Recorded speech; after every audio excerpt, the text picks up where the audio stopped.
Before we begin today's show, today we want to give a big shout out to Buzz TV. Buzz TV brings you their own spin on Android devices like the Nvidia Shield and the Amazon Fire Sticks, taking software to the next level with their own app helping you stream anything, anywhere. Buzz TV listens to you, the customers, and consistently brings you the latest and greatest when it comes to hardware, software, customer service, and experience right out of the box. And to find their products, guys, make sure you guys do go to buzztvglobal.com. Don't forget to click the link in the description below to get yourself the latest Android device right from Buzz TV. With all that being said, let's start the show.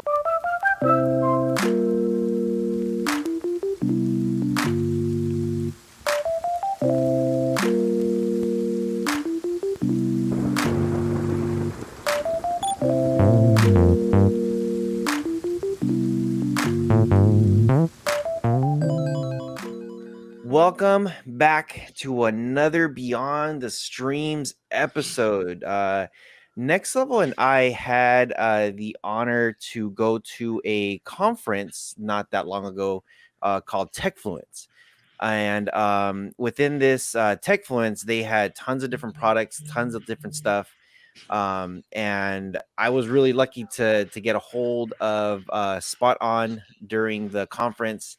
And to get one of their dog collars. Next Level is a big. I know he loves dogs, loves puppies. So he was already asking me questions about, dude, how does that work? How does this? What is that and everything? Next Level, what do you think when you were there at Techfluence? What was like when you were talking to them and checking some of this stuff out? What were your thoughts behind it? Well, I mean, from some of my past experiences, a lot of people don't know, but before I really got into content creating, I ran an in-home doggy daycare and boarding place. So the idea of a virtual fence as a liability perspective was something that really intrigued me. So I was kind of excited to learn more about it, and definitely excited about the conversation we're about to have with Sung. Absolutely. Yeah, I was very excited. There was two ladies that were there. I forgot their names. Really nice ladies. So if they are out there, thank you. So I wanted to introduce Sung, and I hope I don't mess this up again. Or I didn't mess it up the first time. So Vivathana. If you can give us a quick overview of who you are, what your position is with SpotOn, maybe some of your background, so that way the audience can get a little, they can get to know you a little bit better. Sure. Thank you, Rohas. As you said, my name is Sung Vivathana, and I am the Vice President of Engineering at SpotOn Virtual Fence. And I've been with the company since its inception back in 2015 when this product came to become an idea. And so fast forward to today, we're here. We're talking about our first launched product, and we're very excited about it. My background is in electrical engineering through education and practice. I have some business background, but myself, I enjoy the technology much like the both of you. I'm constantly thinking about it, constantly looking at what the next big trend is and what the next great technology we can put into some of our systems. Absolutely. Now, what is your background? Before you said you were there since its inception back in 2015. So what is your background before you were with SpotOn? Sure. Back in prior to joining SpotOn, I worked at a private company, a private defense company called Insight Technology from 2007 to 2013. And the company produced highly sophisticated night vision devices for the U.S. military. And so a lot of our work, we had a lot of pride in our work, and we knew that the products that we provided meant something, and we were very proud, and so we made sure that they worked. And that's much of the mentality that I bring forward to SpotOn. That's awesome. A quick little blurb here is as soon as you said it, the company and all that, I'm like, yep, I know exactly what it's talking about. I used to be in the Marine Corps for 8 years. Oh, wow. So I know your product or their product. Yeah, that's actually very, very exciting to see that. So how did that transition look then, between going from there into the dog collars? It's a big transition. Much back in the defense world, we knew our customers. We worked with a program office, as you know, Rojas. We worked with a couple of individuals from the Defense Department, and we really, we spoke with them, and they knew, they knew what they wanted, and they provided us everything that we needed to build a particular product for them. And so the communication process was very thought out, and there was a lot of communication up front before the product was even designed. What are the soldiers or Marines' needs out in the field? So we were armed with that information up front. In this world, in this market, we have an open canvas. It's a blank canvas, and there are really no requirements. It started with an idea, and basically we cobbled together what we thought was the best technology to put in this to make the end application work. So we really didn't, we were able to do some consumer level research, but not to the level that we had back in the defense industry, where we spoke with the users, we spoke with the people on the ground. Much different. And instead of knowing what the customer wants, we're kind of guessing in this world, and we try to do our best to accommodate everybody's needs. And that's hard to do because it's thousands of different individuals, different people, and different wants and needs that you have to try to, get as far up you got to capture as much as what you think the customer needs as much as possible without detrimenting the system, I guess. For sure. What do you think, something that you kind of learned or brought with you from working with the private company, the defenses, and the night vision and stuff like that, that you were able to apply when designing this product at SpotOn? Was there anything that was kind of like, I didn't even think that would have helped me create this product, and it was be able to be implemented in a certain way? Or So yeah, there are definitely some key aspects of the methodology. In the for the soldier, the one thing, the acronym that was used a lot was size, weight, and power. So it had to be small, it had to be light, and it had to consume very little power so that it lasts for quite a long time. Same thing applies here. To be put on a dog of various breeds, various sizes, you want it to be small, lightweight, and be able to run as long as the consumer can allow their dog to be outside and roam safely.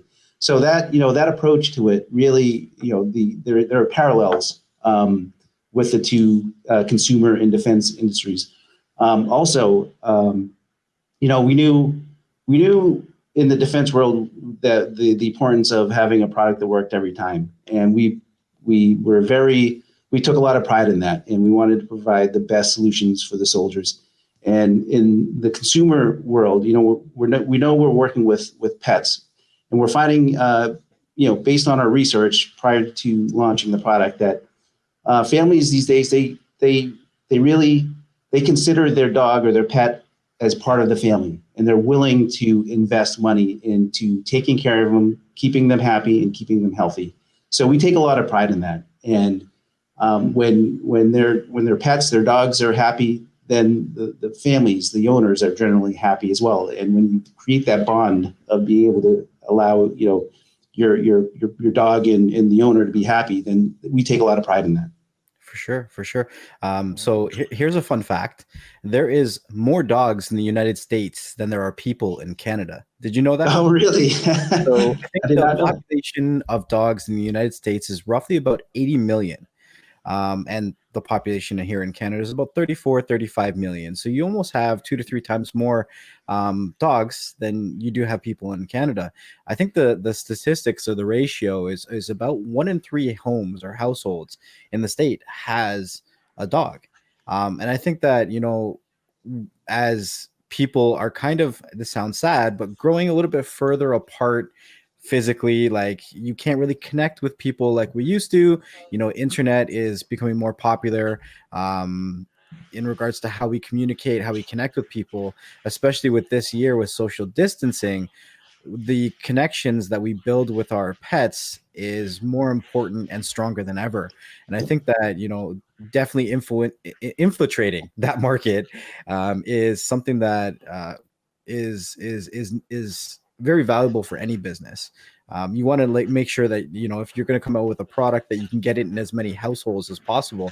And if you're looking at a population of 80 million dogs in the States, and houses and homes are closer than ever, the need for a virtual fence is definitely something that's very important. So what was kind of, maybe your mission statement when you were looking at creating this product? Like, how did you identify the need for it?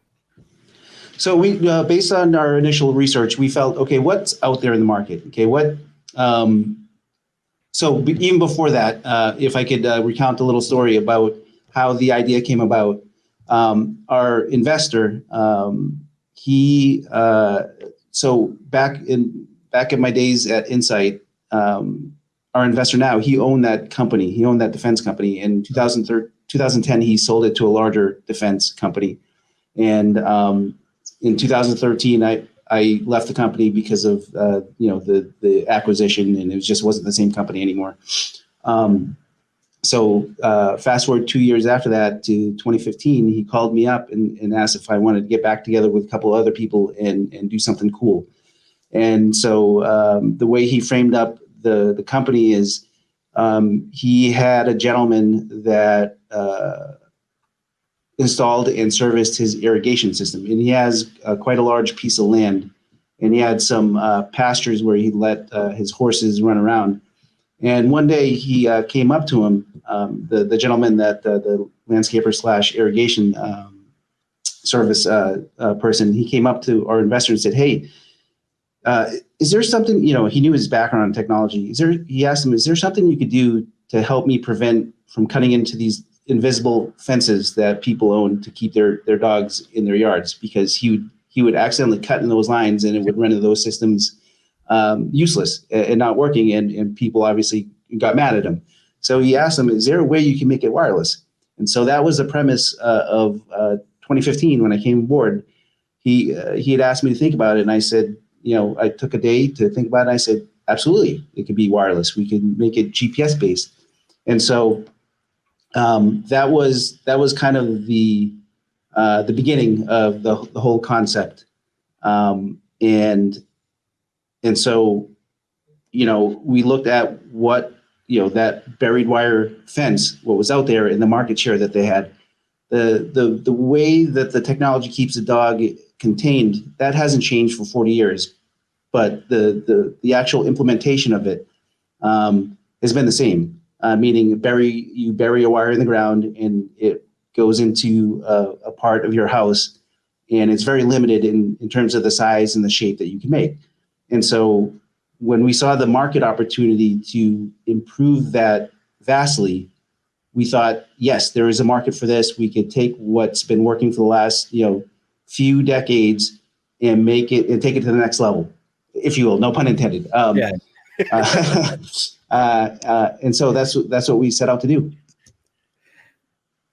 That's awesome, cool. Because innovation is definitely where everything is going. There's so many things that are still to this day hasn't really changed with when it was first invented.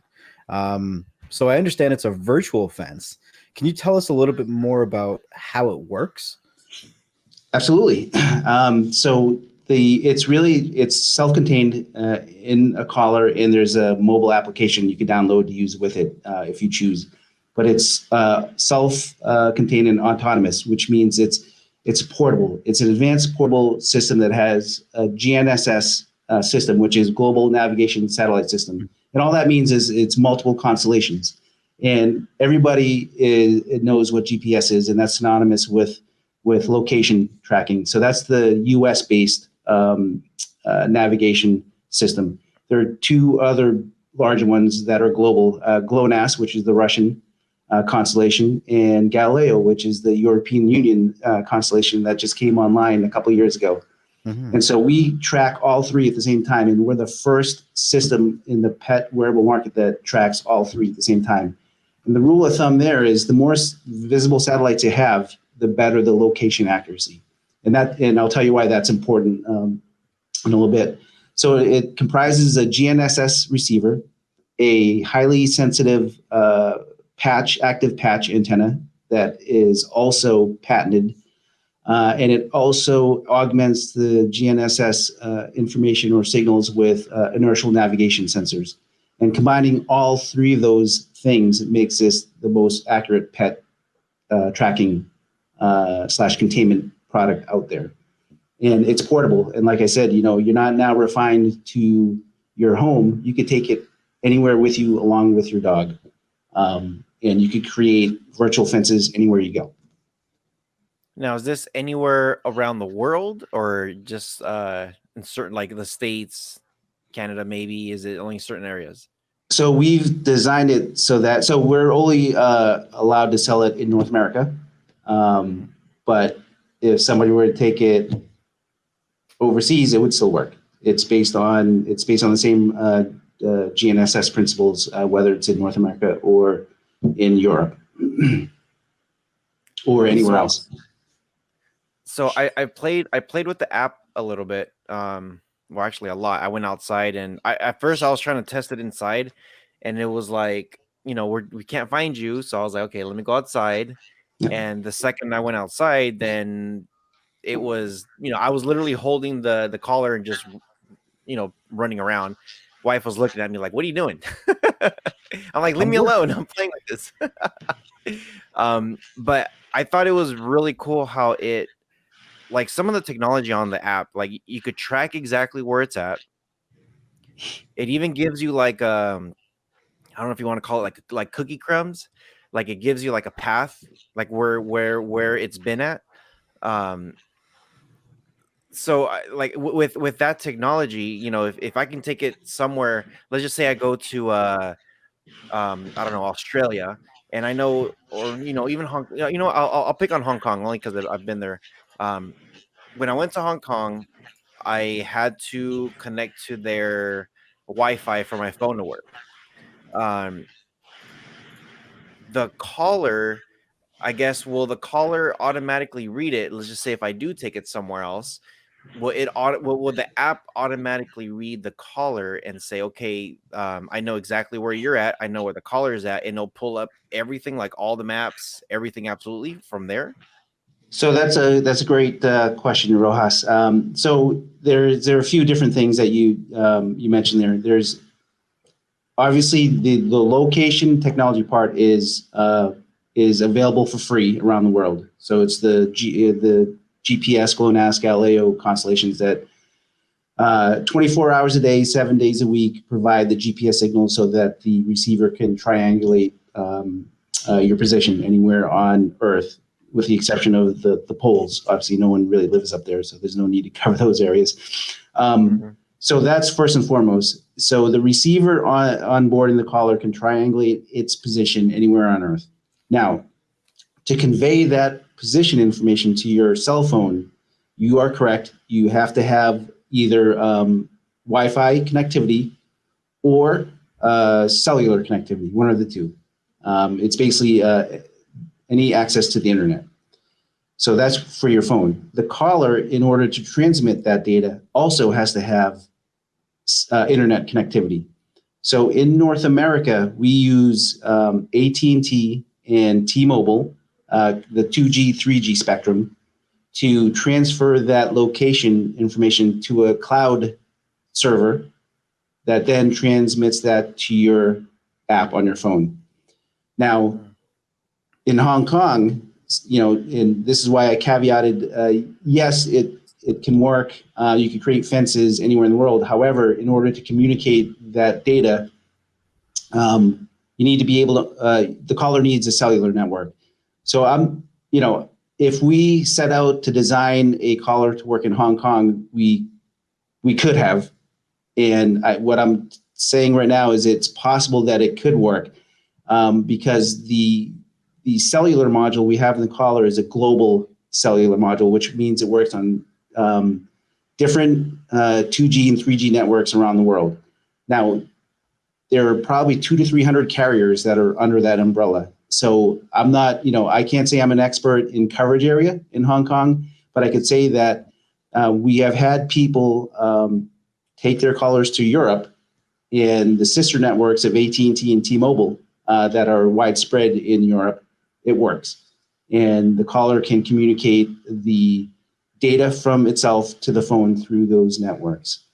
And the unique thing about the caller is you don't need the phone to create the fence. There's an onboard display screen with 3 buttons, and you could set up a fence, put it in learn mode, and just walk the actual fence you want to create or perimeter you want to create for your dog, and then click save without any phone interaction. And then it saves up to 10 different fences in the collar, and you could activate and deactivate any one of those at any given time.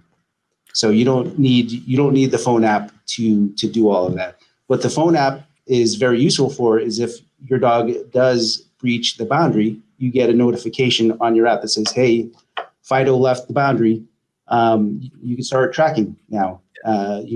Almost real-time updates of up to 6 seconds, which is, I believe, the fastest in industry, because a lot of trackers out there will say, "Yeah, you can get the location, but it's every 3 minutes or every 10 minutes," which to us, if you're frantic and looking for a lost dog, that doesn't cut it. We want you to be able to find your dog as fast as possible, and getting a position update every 3 to 10 minutes is just not.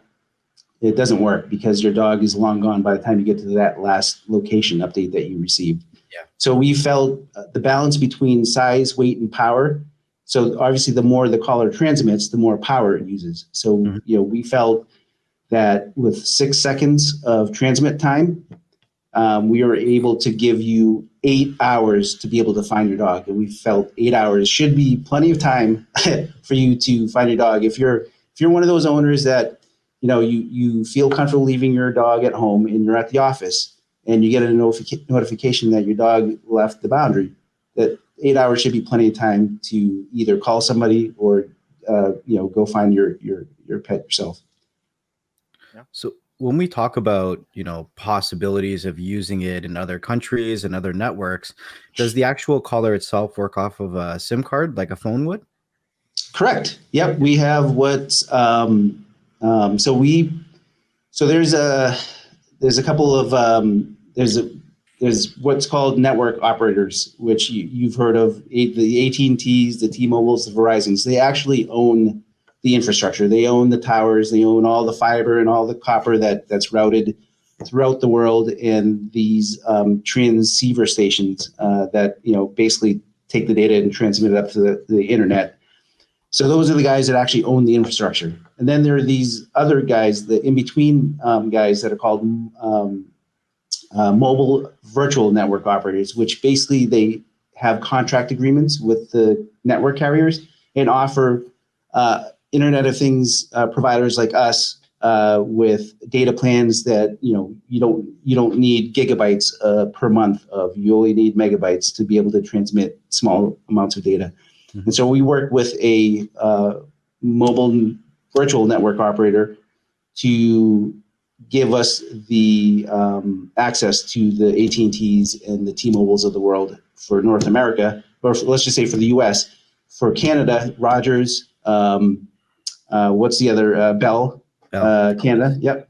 So we have access to those 2 carriers up there. And then in Europe, there's several. There's Orange, there's NTT Docomo, there's there's probably a couple others that our caller works on. So it's these roaming agreements that we've entered into with this provider we have. And so when I said 200 to 300 carriers earlier, that's the agreement that we have with them. So yes, a SIM card. It's awesome that I actually get to have this conversation with you, because when I went to TechFluence and I was trying to ask questions, they weren't sure if it was going to work in Canada. So I didn't really know if I should test the product or not. So it's good to hear that there is connections with Rogers and Bell and was that the only 2 right now, or? So those are the I believe the only 2. So there are 2 back when we were first developing this collar. They're kind of IoT stuff was just coming up up to the market and being prevalent. And way back when, when cell phone technology was being created, there were two tracks. There was CDMA and there was GSM. Yeah. And AT&T, T-Mobile went the GSM track. Verizon, Sprint are the two large ones that went the CDMA track. And the same thing in Canada. And so whoever went the GSM track, we work with. Yeah. But now that everything is coming to LTE, there's no more separate tracks. Now LTE is LTE, and now we have the ability, our next generation will have the ability to work with both GSM or previously GSM CDMA providers. It's funny. So Rogers' cheaper company here in Canada is named Fido. So potentially, I have a cell phone plan for my son, and then I can put Fido on Fido, and I'd be able to track him. Have you ever, or do you guys think that you still have a little bit of maybe misconceptions in when it comes to the consumer market about how accurate GSM signals are when it comes to tracking their animals? And how do you have that conversation with your customers? Well, that's a great question. So what we tell folks is, so for the actual GSM connectivity, the coverage is obviously sparse. It's not available everywhere, especially in Canada. If you go way up further north, the coverage is a lot less. If you build the fence by just the collar itself, that's still just working off the GNSS satellite. So the accuracy is still the same, whether it's in the States or up in higher latitudes in Canada. If there's GSM available, then it'll be able to transmit the accurate locations. Without GSM connectivity, it won't have that ability to transmit the location, but the collar itself will still provide the alert tones and the warning tones and the static correction that keeps your dog contained. So even without GSM connectivity, the collar will still work in containment. It just will not be able to connect to the cloud to send off the alert, the notifications and the location information. Does that make sense? Yeah. All right. So I got a question here about dead zones. So here in the States, are you in the States, by the way, Sung? Yes, we are based out of Manchester, New Hampshire. Okay, cool. So I'm in California, and I'm right up against Big Bear Mountain. It's a big ski resort area. But I'm down in like the Inland Empire, so it's like desert. Got to drive about an hour to get to the beaches, and we have these weird dead zone spots where it's kind of like, I'll be on my cell phone and then I'll just have zero connections. And I know cell phone companies have been getting better and better, especially in the mountains and some areas in the beaches or the forests. So if there is a dead zone, I guess, like let's just say you go there and you have 0 bars, it says no connection, it's not picking up roaming. How does the caller react at that point? But as it'll still work in containment. So if you think of the actual virtual fence being built, the collar has memory that saves the GPS points within the collar itself. So if you have that in there and saved, and it's activated, it'll always work irrespective of cellular coverage. The only thing that cellular coverage provides is the communication to your phone that tells you the escape notification and the location notifications. And unfortunately, we don't have any better access than anybody else when it comes to cellular technology. We're in the hands of the carriers. So in areas like that, Rohas, yes, the cellular, you won't be able to get the locate. If your dog does leave and you can't find him, if there's no cellular connectivity, we can't transmit the location information to your phone. But what I will say is we built it so that the containment itself, so if your dog is trained to the tones and the static correction, there's really no need for that connectivity. As long as the the collar is on and there's satellites available, that collar will work autonomously. Cool. So that's some really good information in regards to how the map is being built and the actual virtual fence of it all. But how does it work in regards to training or teaching the animal or the dog to stay within that area? Great, that's a great question. Next level. So when you buy the system, it comes with 3 training plans that were developed by highly professional dog trainers that we've used at the very beginning. We wanted to make sure that you and your pet developed a natural bond, spending time together. So the training plans are very interactive, and with your cell phone, as long as you have Bluetooth on your cell phone, the collar also has Bluetooth connectivity. So the phone and the collar are connected via Bluetooth, and there are buttons on the phone, or the app, I should say, that emit the alert tone and the warning tone. And so as you're training your dog to the boundary, you could either do it one of 2 ways, depending on the training plan you select. I should also mention that the product comes with training flags, which you probably have seen, Rohas, in the box. So let's imagine, some of the one of the training plans, you acclimate your dog to the tone. So say, for example, you're in the kitchen and you're reinforcing good behavior. And so if you're reinforcing good behavior, you're hitting the alert tone, which tells the dog, oh, that's a good tone. I'm doing something right. And if your dog's not doing something that is reinforcing good behavior, there's what's called a warning tone. And that is kind of a slightly harsher tone. And that reinforces the dog that says, okay, I'm not quite doing something right. So when that activity moves outside, it's the same thing as you're walking your dog. So if you create what we recommend is people put the flags down in a perimeter that you would want to keep your dog in. So as you're walking your dog towards the boundary, you're emitting the alert tones and the warning tone. And so you're acclimating your dog to these tones that mean good, it means warning. And if your dog should cross that boundary, then they receive that static correction that's been used for the last 3 decades. And that's a stimulus that does not hurt your dog, based through research and our testing. And it's the same thing that the established companies use. So once they learn the tones and the static correction, now you don't need those flags. Now you can take that portable system anywhere. And when you create a fence with just a collar only, as your dog approaches the boundary that you've established, and when they hear those tones, it knows, oh, I shouldn't go any further. I should turn around and go back. And we've had several instances of customers who now love to go camping with their dog. They'll set up a nice fence at their campsite, and they say it works wonders. Their dog obeys those tones. As the dog approaches the boundary, they hear the tones, they'll turn right back around and come back to the camper or the campsite. 100%. It's awesome that you guys have created both, I guess, a product and a service combined.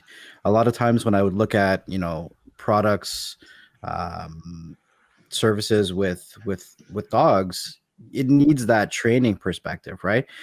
Dogs need that repetition. They need that reoccurring reminder that this is the behavior that's acceptable. And without that, doesn't matter what the tool is, it's worthless at that point. So you're absolutely right. That is 1,000% right. Without the training that goes along with anything, then it's hard to really have somebody understand the importance of what the tool is. I've talked to so many dog owners where they come to you and they say, I've tried everything and I can't get my dog to fix this behavior, or I can't do this, or I can't do that. And it's so crazy that your dog can sense your frustrations. Consistency is key with a lot of things, right? Like a lot of dogs are like kids that never grow up, and they really just they do want to, they just want to build that bond with you, but they don't know how. So with creating that reputation and doing that through training, you're able to improve both their life with you and your life with them. So I really do like the idea of the training going along with it. I think that there are products on the market like that are manual with, you know, a handheld remote, but those are reactive, and our reactions and as humans aren't necessarily as fast as what a fence might be able to portray. So it is really interesting to see, I guess, automation come to a dog collar. Yeah, and I probably didn't give our training plans justice. I'm more on the tech side of things. But when I worked at the very beginning with our the 5 professional dog trainers, we had a lead trainer that I visited. She's out of Philadelphia, Pennsylvania, and it was just astounding. The the knowledge and the way that she handled dogs, and not just her dog, but just several different breeds and different customers, and each one had their own attitude, and so I was just amazed at the calmness and the patience, really, to be able to deal with multiple dogs and breeds, because they all had different temperaments. And it was amazing, and I felt we made a great decision working with this person, because at the end of the day, we have 3 training programs that really create that human animal bond that you mentioned, and that's what we love to see. We get stories in all the time saying they're the owner and the dog are spending so much more time together, and that based on that they trust each other more. And when I say trust, just my earlier example of taking your dog with you camping, they trusted the training and they trusted our system, and the owners were able to just sit and relax and enjoy, and not keep a watchful eye every second of the day on their pet to make sure that they were okay. And it just provided that trust platform that they were able to just let their dog roam free and enjoy what dogs really do: be curious, sniff around, and roam, and have the freedom to go where their owners let them.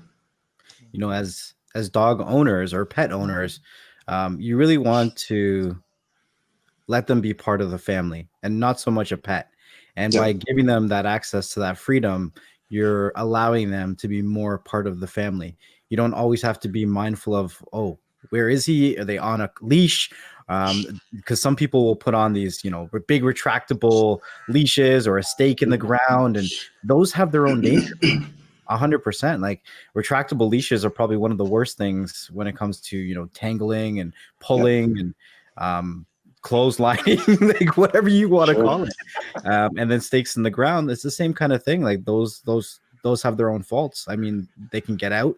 One of the most common things that I would see was 99% of the dogs, their leashes, their actual collars themselves were too loose.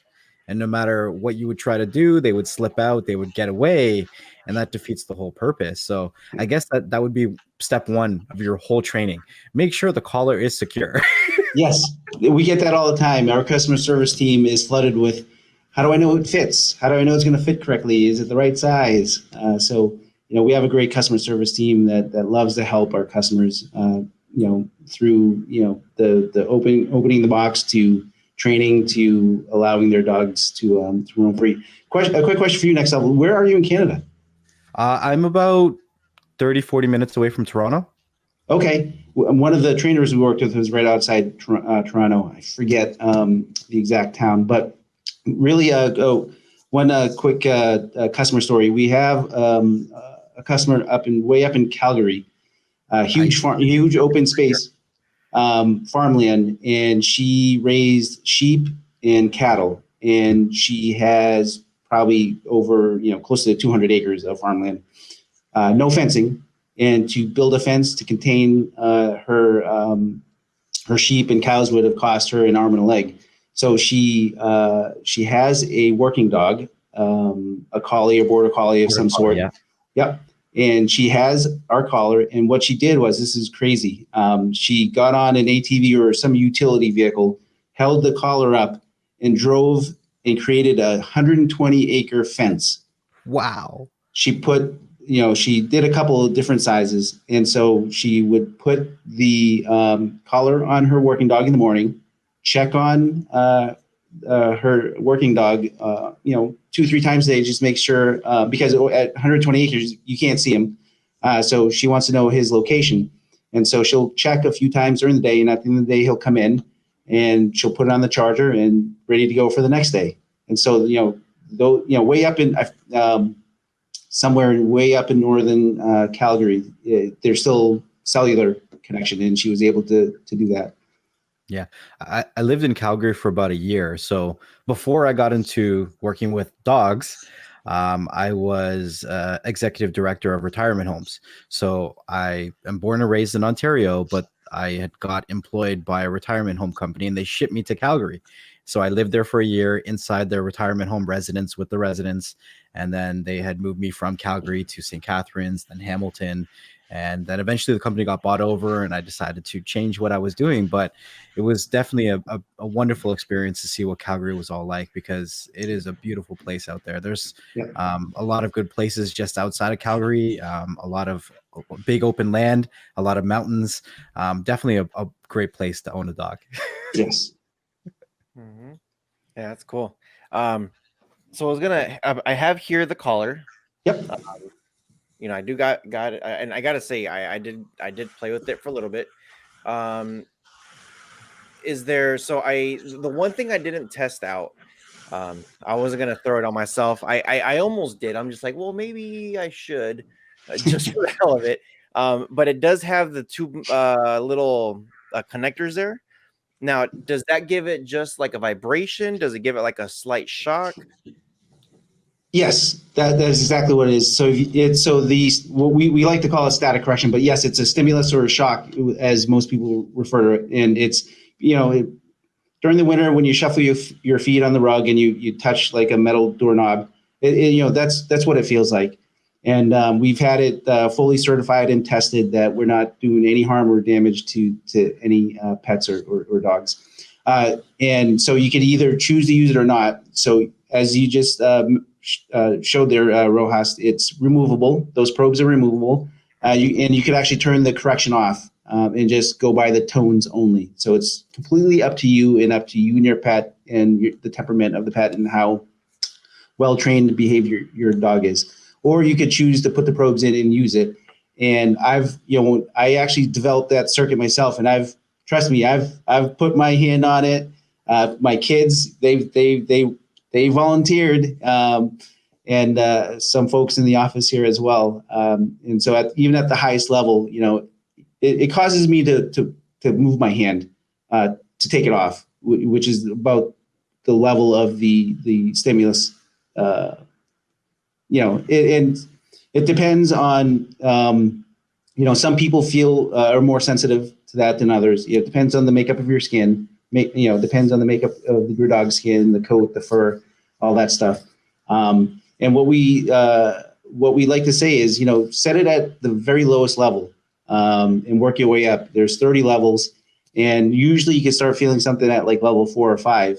And what the training programs instruct is, you put it to a level where if your dog does cross the boundary, if they kind of move their neck and kind of turn around, then that should be enough. You shouldn't put it up any higher that makes your dog feel super uncomfortable.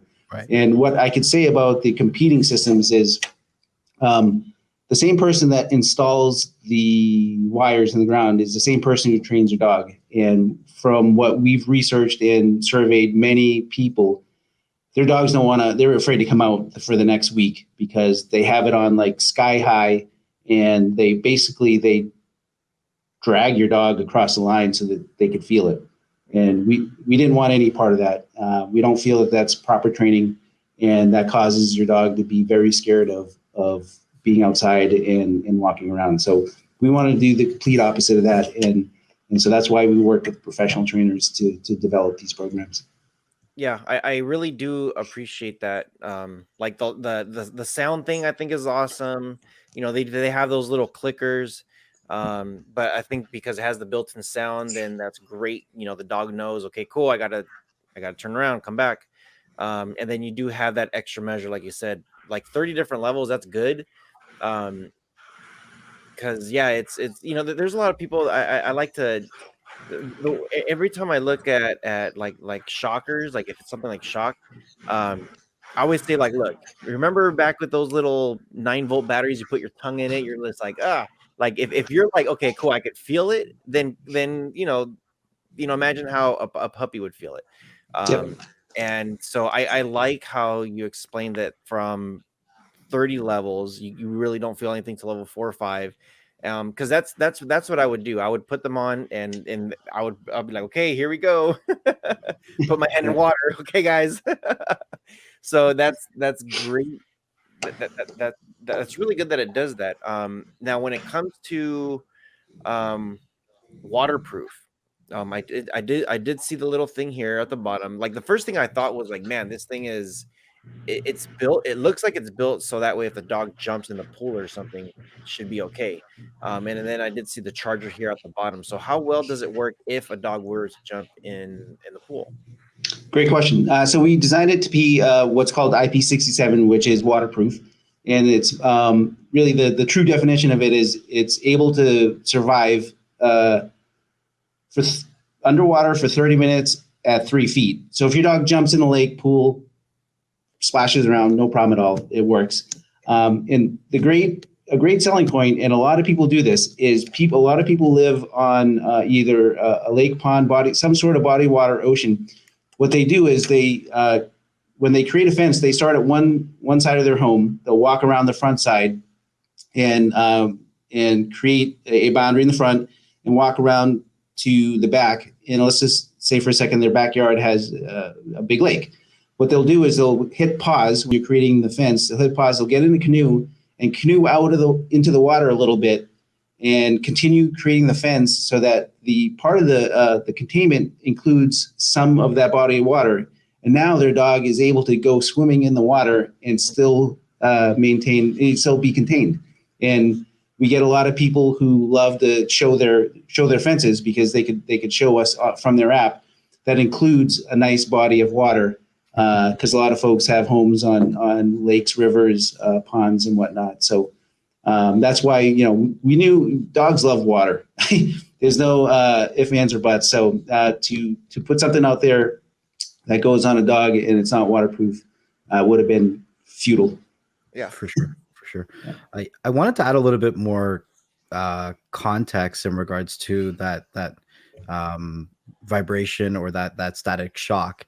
I think there's a big misconception out there where they think that it's automatically gonna to shock the dog to hurt them, which is not the case. Like you're saying, you have the 30 different levels, and the goal of it, of anything, of a tone, of the static shock, of a vibration, is to distract the behavior, because you can't correct it unless you distract them from it. Right. So if they're doing something you don't want them to do, unless you can get their attention away from what they're doing that's wrong, then you're not going to correct it. And a part of any trainer that's working with that kind of behavior is going to start in increments until you notice that change, that distraction.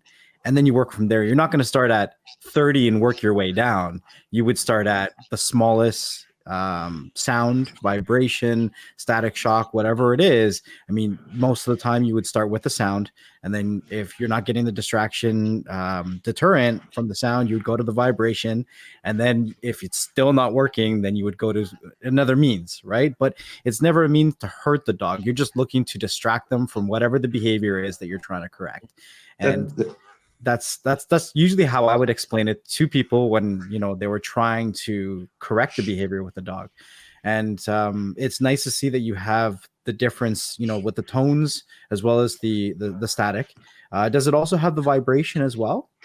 Not in this version. We are developing a new, if I'm okay to say, a next generation that's going to be much, I'm very excited for it. It's going to be smaller. It's going to fit more breeds, and it's going to have vibration as well. and we've learned a lot of things based on customer feedback. And we're like I said, we want to make our customers happy. We're listening to them, and we're putting a lot of their feedback into this next generation, and we're super excited. So this model does not have vibration. Our next version. Now, this is probably I don't know. This is just a random question because I used to run a doggy daycare and boarding place, right? And I would have insurance for what I was doing. Do you think, or is it something that's already in place that facilities that do run these things, if they have your product, that they could possibly get a rebate on their insurance for the additional security that they're offering for their owners and their customers? That's a great question. We're continually looking into programs and partnerships like that. Our customer service team and our marketing team and our business development team, we're absolutely looking and exploring avenues how we could partner up with shops like that and provide those sort of programs. Right now, as we're growing as a startup, and we're getting out there in the market, getting good word of mouth, and we're advertising in the different channels.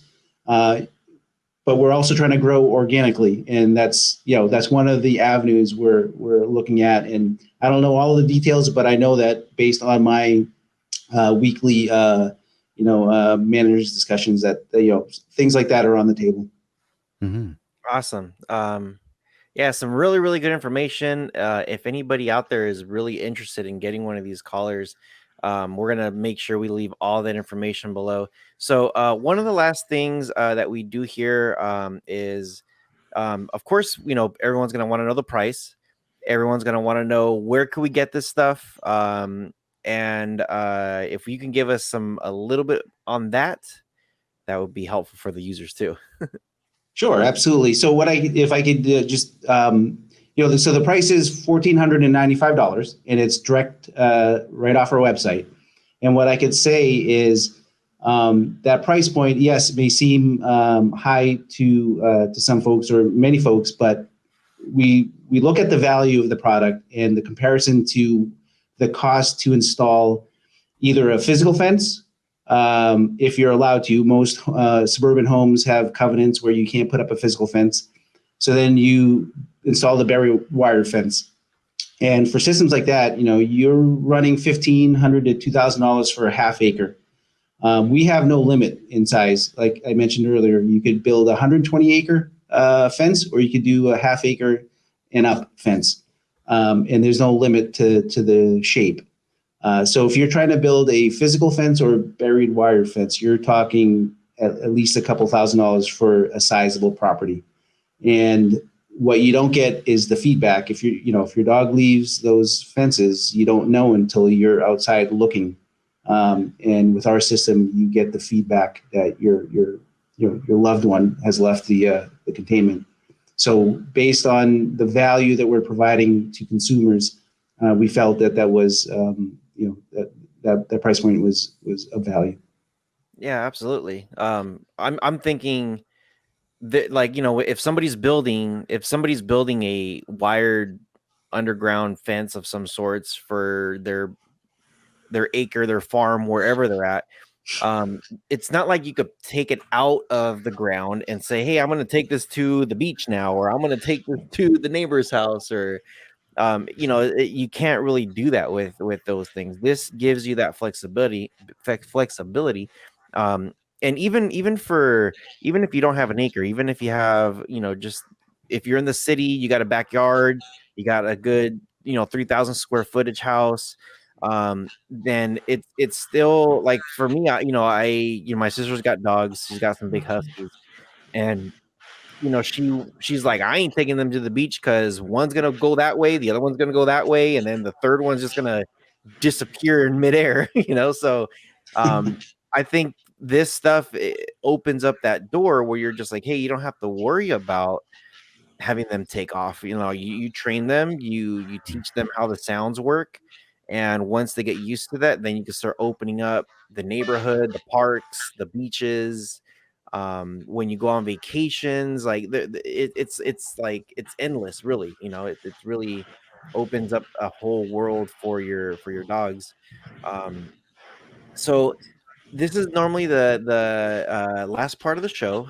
We always ask whoever our guest is, if you can give us any last things, any last words, anywhere where they can find you, where they can find the product, anything like that.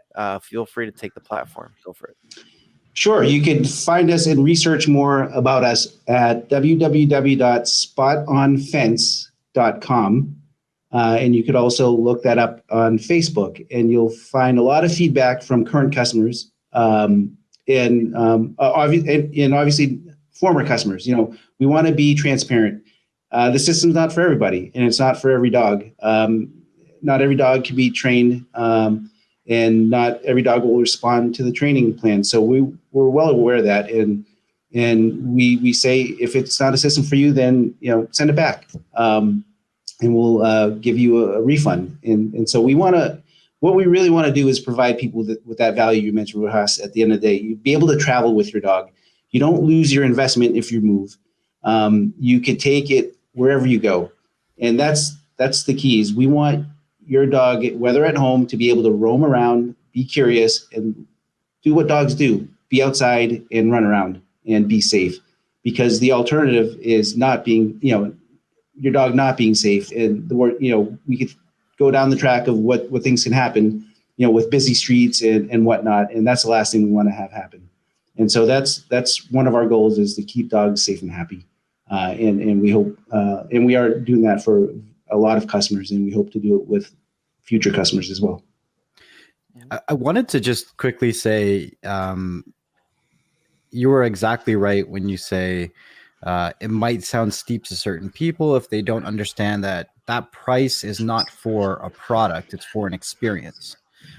You are both getting a product and a service. And just to give you, the listeners, a little bit of a context, when I would run my doggy daycare and boarding business, the average of my daycare was $30 a day.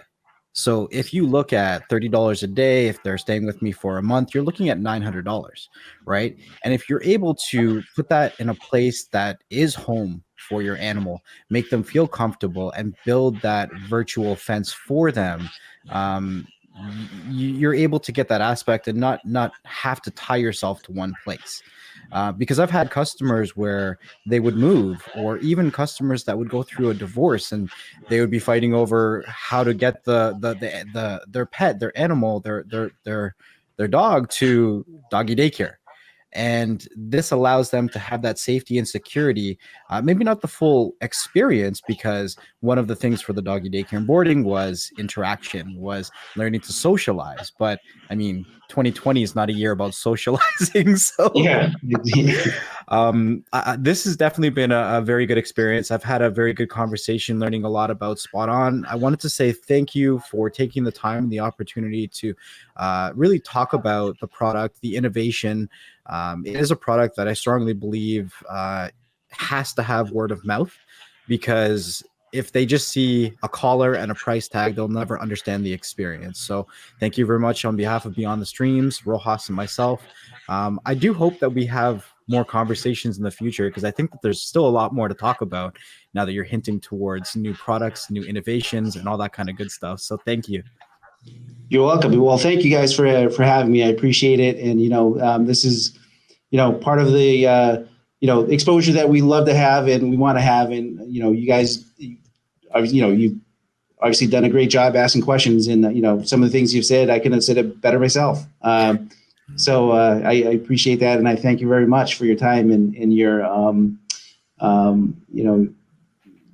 focus on technology and wanting to talk about SpotOn. And myself and our company, we certainly appreciate it. Awesome. Yeah, thank you. And for all of our listeners out there, anybody who's out there on the podcast platforms, or if you're watching the video on YouTube, make sure you guys do leave us a review, leave us a comment. And yeah, check the descriptions below. We're going to have all this information in there if you guys are interested. This is a great investment for your dog, for your puppy. You love your kids. You don't put a price on your kids. So just putting that out there, guys. Anybody out there listening. So once again, thank you, Sung, for coming. One of the last things that we do say here on the show is everybody out there that's listening or watching, you guys take care of each other, and stay humble and be patient. And we'll see you guys on the next one. Peace.